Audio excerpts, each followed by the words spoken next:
अस्सलाम वालेकुम पाकिस्तान। हमीद नकीबी आपकी खिदमत में हाजिर है।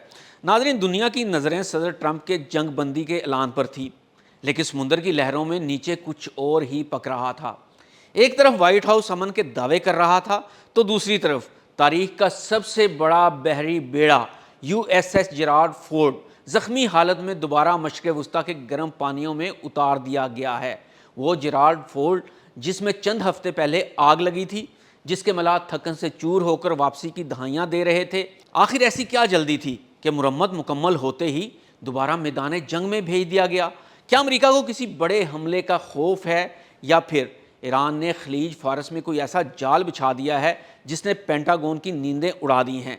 आज की वीडियो में हम डिकोड करेंगे इन तीनों अमेरिकी बहरी बेड़ों की मौजूदगी, मलाहों की टूटी हुई नफ्सियात और ईरान की वो खुफिया तैयारियाँ जो आलमी जंग का पेश खैमा साबित हो सकती हैं। नाजरीन, सबसे पहले बात करते हैं समुंदर के इस USS बादशाह की, जिसे नाकाबिले तस्खीर कहा जाता था, लेकिन कुछ अरसा पहले इसका गरूर खाक में मिल गया था। जी हाँ, जेराल्ड फोर्ड। 12 मार्च 2026 को जब ये बहरी बेड़ा बहरा अहमर में मौजूद था, तो इसके अंदरूनी हिस्सों में अचानक आग भड़क उठी थी, ऐसा अमेरिका का कहना था। लेकिन खुफिया मालूमात ये भी कह रही थी कि ईरानी हमले में ये ज़ख्मी हुआ था।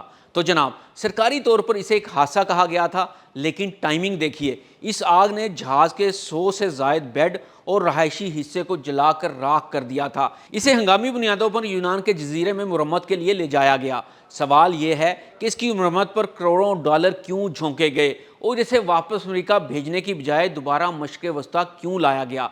इसकी वजह है खला। अमेरिका के पास इस वक्त जेराल्ड फोर्ड का मुतबादिल मौजूद नहीं। अगर ये बेड़ा वापस चला जाता है तो खित्ते में अमेरिकी रौब ख़त्म हो जाता है, इसलिए ज़ख्मी हालत में ही इसे दोबारा मैदान में उतारा गया है। ये ताकत की इलामत कम और मजबूरी ज़्यादा लगता है। सिर्फ जेराल्ड फोर्ड ही नहीं, इस वक्त मशक़ वुस्ता के गिर्द 3 बड़े शिकारी मंडला रहे हैं। Number 1 USS Abraham Lincoln. ये शुमाली बहरा अरब में लंगर अंदाज है, जिसका मकसद ईरानी तेल की सप्लाई लाइनों पर नज़र रखना है। USS George H.W. बुश। ये बेड़ा अफ्रीका के साहिलों से होता हुआ तेज़ी से मशक़ वुस्ता की तरफ बढ़ रहा है। नाजरीन, एक और अमेरिका का बहरी बेड़ा, ये पहले से ही सेंटकॉम की निगरानी में दिफाई हिसार बनाए हुए है। नाजरीन, ये महज जहाज़ नहीं है, ये चलते फिरते शहर हैं।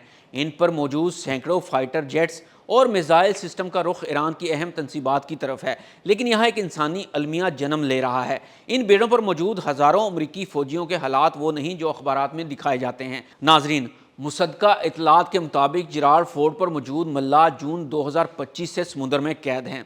11 माह से ज़्यादा का अरसा गुजर चुका है।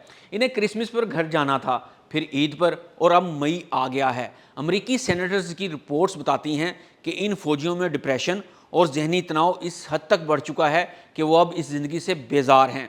जब सिपाही का हौसला टूट जाए तो दुनिया का जदीद तरीन रेडार भी इसे दुश्मन के वार से नहीं बचा सकता। ये मल्लाह अब जंग नहीं, सिर्फ अपने ख़ानदानों का साथ चाहते हैं। लेकिन पेंटागन ने इन्हें कुर्बानी का बकरा बनाकर ईरान के सामने खड़ा किया हुआ है। अब देखिए दूसरी तरफ की तस्वीर। ईरान हाथ पर हाथ धरे नहीं बैठा। अप्रैल 2026 की सैटेलाइट तस्वीर साबित करती हैं कि ईरान ने अपने मिसाइल सिटीज़ के दरवाजे खोल दिए हैं। ईरान की हिकमत अमली बहुत सादा है, वो अमेरिका से नहीं लड़ेगा, वो अमरीकी बेड़ों को बेअसर करेगा।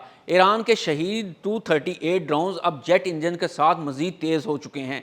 इनके फास्ट टैक बोट्स समुद्र में गोल की शक्ल में हमला करने के लिए तैयार हैं, जिनका मुकाबला करना बहरी बेड़ों के लिए एक डरावना ख्वाब है। और सबसे बढ़कर अबनाए हरमज़ में ईरान की बिछाई गई माइंस का कुछ पता नहीं चल रहा कि वो कहाँ कहाँ हैं, क्योंकि कहा जा रहा है कि ईरान खुद भूल चुका है कि माइंस कहाँ कहाँ बिछाई गई थी। नाजरीन, सूरत हाल ये है कि एक तरफ जंग बंदी का ड्रामा रचाया जा रहा है और दूसरी तरफ बारूद का ढेर इकट्ठा किया जा रहा है। अमरीकी मलाहों की थकन और जेराल्ड फोर्ड की मुरम्मत शुदा बॉडी इस बात का सबूत है कि सुपर पावर अब अंदर से खोखली हो रही है, जबकि ईरान इस इंतजार में है कि अमेरिका कब एक गलत कदम उठाता है। नाजरीन, क्या ये बेड़े वाकई किसी हमले के लिए आए हैं या सिर्फ ईरान को डराने का एक आखिरी हरबा है? अपनी राय कमेंट सेक्शन में ज़रूर दें। हमीद नकीबी को इजाज़त दीजिए। अल्लाह हाफिज़।